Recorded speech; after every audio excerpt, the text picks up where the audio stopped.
السلام علیکم دوستانو. نورا احساس نن سبا دوبۍ ته تللی چې اوس په ټیک ټاک ویډیوګانې شیر کوي. د هغې نوې ویډیوګانو ډېر پښتانه غوسه کړي دي. هغه دوبۍ کې څه کارونه کوي، د څه لپاره تللی ده او د چا خواله تللی. دا ټول حقیقت ښکاره شو چې تاسو سره په همدې ویډیو کې شریکوم. د ویډیو شروع کېدو نه مخکې دا خبره ضروري ګڼم چې موږ هیڅکله هم د چا سپکاوی نه کوو او نه د چا عزت خرابو، خو په چا کې چې کومه غلطي وي هغه غلطي ورته په ګوته کوو چې بیا دپاره ترې ځان وساتي. دوستانو، نوره احساس به تاسو ټول پیژنئ چې د پښتو په شاعرۍ کې ځان ډیر مشهور کړی دی، خو هغې نن سبا ډیر عجیبه کارونه شروع کړي چې ټول پښتانه یې غوسه کړي دي.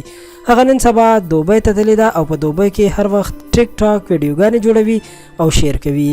پښتانه یې ځکه ډېر غوسه کړي چې د نوره احساس هیڅوک هم په دوبۍ کې نشته او دا یوازې تللې ده. خو دا خبره ښکاره ده چې دوبۍ کې به خامخا د چا خواله تللې وي. نو چې دا د چا خواله تللې ده او که هر چاله تللې ده، نو په کار و چې دا خبره یې واضحه کړې وه چې چېرته د شاعرۍ پروګرام له تللې او که بل څه له. ځکه خو خلک غوسه دي چې یوه پیغله جینۍ یوازې دوبۍ ته تللې ده او ځان ته پښتنه او شاعره هم وایي او ځان نه یې د پښتنو نماینده شاعره هم جوړه کړې او بیا د دوبۍ په هوټلونو کې ځان له شپې کوي او د خپلې کمرې او د پاسپورټ ویډیوګانې هم په ټیک ټاک او په سوشل میډیا باندې خلکو سره شیر کوي.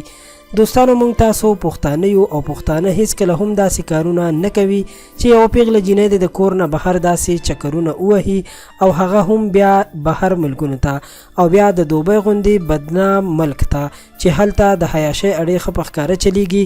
نو خلک ځکه دا پوښتنه کوي چې دا د څه لپاره تللی او ولې په داسې سټایلونو کې ویډیوګانې کوي او په سوشل میډیا یې شیر کوي.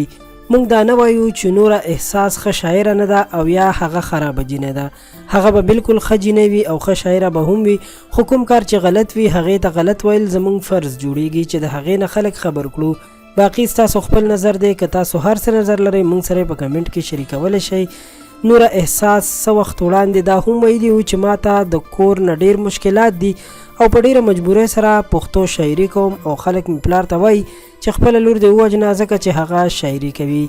په دې سره ورسره د ډیرو خلکو همدردي هم ښکاره شوې وه. نو بیا دا څنګه مجبوري ده چې یوازې چکرې وهي؟ نوره احساس ته پکار دي چې نور خپل ځان په حیا او عزت کې ونیسي، ځکه چې د دې داسې کارونو سره خلک د دې په کردار باندې ګوته اوچتوي. نو کم از کم د خپل حیا عزت خیال ساتل پکار دي او داسې کارونه نه دي کول پکار چې هغې سره پښتانه بدنام شي. ځکه چې په ټیک ټاک باندې کومې جینکۍ د ځان مشهورولو لپاره کوم شرمول کوي، د هغوی نه خو څوک ګیله ځکه نه کوي چې هغوی همدې بې شرمۍ ته ملا تړلي وي. نو دا خو کم از کم ځان ته شاعره هم وایي او پښتنه هم وایي، نو باید د پښتونولۍ خیال وساتي.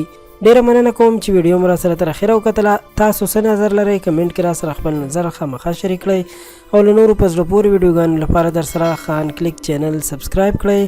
تر بیا د لوی الله په امان.